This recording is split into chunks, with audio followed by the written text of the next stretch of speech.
Hi, sweeties. How are you doing? Welcome to Cimnanya, and thank you all so much for all the love and support. Hope you all are doing great. So today we'll be talking something very important, and it's about a video a palm-colored man made that was it's an insensitive video, right? And somebody took it up from there because that was not a nice thing to say. Knowing the fact that he is actually aware of what happened. I mean, in I think Orangeburg, and then that also led to what happened, like the massacre that happened and all that. He was asking about black people not bowling and all that, and then a black person decided to take him down, like educate him on what happened during that time. And this young man has the nerves to come out to ask, what does that, what happened some years back got to do with what, so he knew that that happened some years back, not like so long ago, because you all know when they say years back, they make you think like it was like 100 billion years ago. But when you check back, you find that some are like 50 something, 40 something years, and the rest of it, right? And then he went further to say that I have friends from all over. I have black friends, I have black cats, I have black dogs. My best friend is black. And you know what happens when they start saying something like that? That is how you know how rare to the season they are. Let's get into this. Say the weird thing. I honestly don't know why more black people didn't get interested in bowling, because when you look at the symbolism behind it, you have a powerful black ball rolling down a lane, knocking over pins that are standing in their way that are white with red necks. Weird thoughts. This you? A simple Google search probably could have answered this question for you, but I'll play a stupid little game. The irony that I'm going to use racism to answer your question steeped in your white privilege and the oversimplification of bowling as a metaphor for how black people navigate racism in this society. Let's get it. So let's talk about the Orangeburg Massacre of 1968 to address your question about why black people don't get into bowling more. See, in 1968, students from South Carolina State College, a historically black college by the way, attempted to enter the segregated bowling alley in Orangeburg. The police locked the doors, and the next night when they returned, they also found the doors locked and guarded by police officers. Understand, this was in 1968, 4 years after the signing of the 1964 Civil Rights Act that was supposed to end segregation all over this country, but enter South Carolina. Understand that on the second night also, the fire department and the police used fire hose to turn high-powered blasts of water onto the students and proceeded to beat them with billy clubs, both male and female. Over 15 students wound up being arrested that night.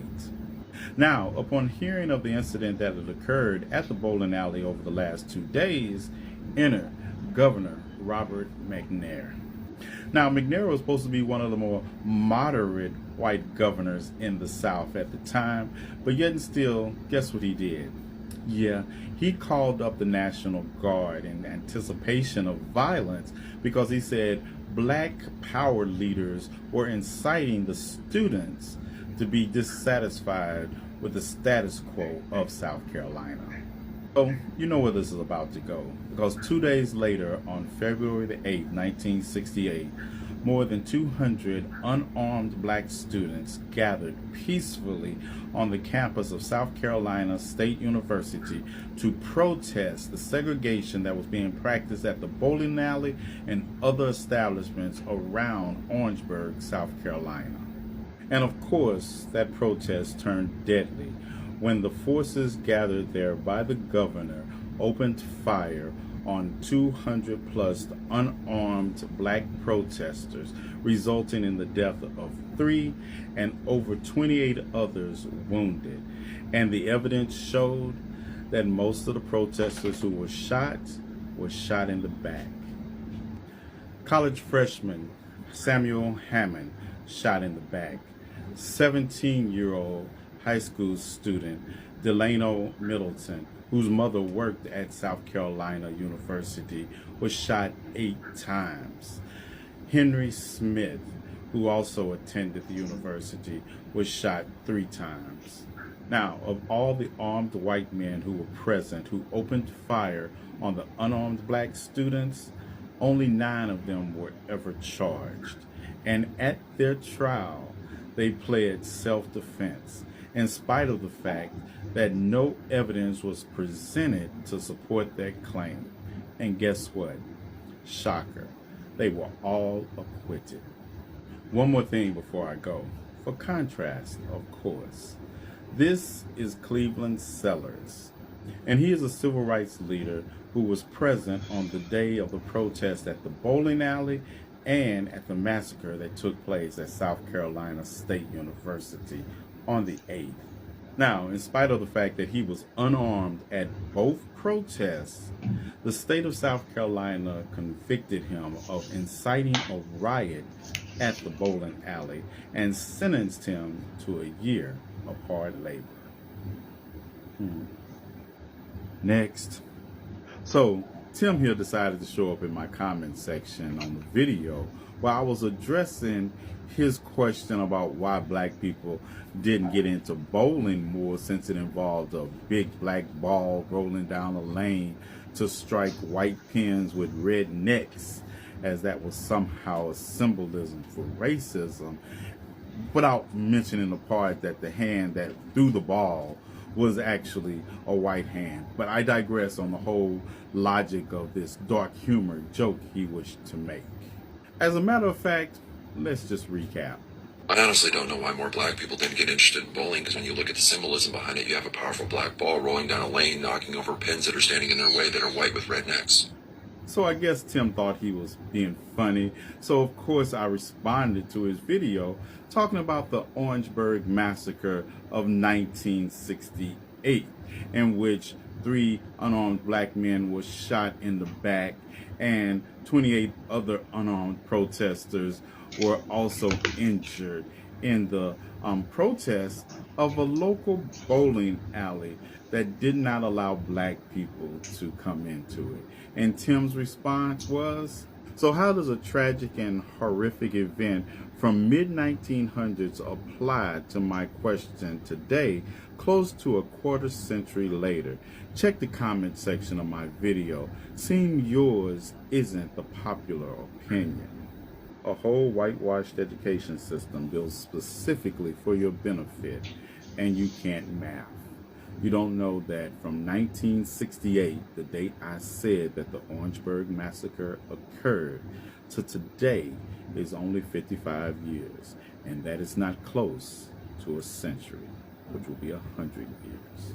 But your response speaks of the cognitive dissonance and the pretzel shapes that you will bend yourself up into to justify the acts of racism that have occurred in the past by trying to make it seem like it was hundreds of years ago instead of 1 year after the year of my birth. And as far as the rest of your comment here goes, talking about check the comment section of my video, seems like yours isn't the popular opinion. You thought I was looking for consensus in your comment section? You can't make this up. And as far as your other comments under that thread, like, secondly, it's a joke both black and white American comedians have made over the last 30 plus years, according to my comment section. And refer back to my statement when I said I wasn't looking for consensus in your comment section. And here it is, the telling comment about whenever you bigots are attacked for your dark humor or blatant racism, you have to resort to the following. If you need me, I'll be over with my friends of every race and religion, laughing and enjoying life and coming together. Enjoy your hatred and anger. Let me know how that works out for you. The 2024 equivalent of I have black friends. Oh, your justifications just remind me, if I ever started to have pity on you, that I need to always remember a line from a Korean drama I've recently watched called Marry My Husband, where the protagonist says, if the bad people just wasn't so bad.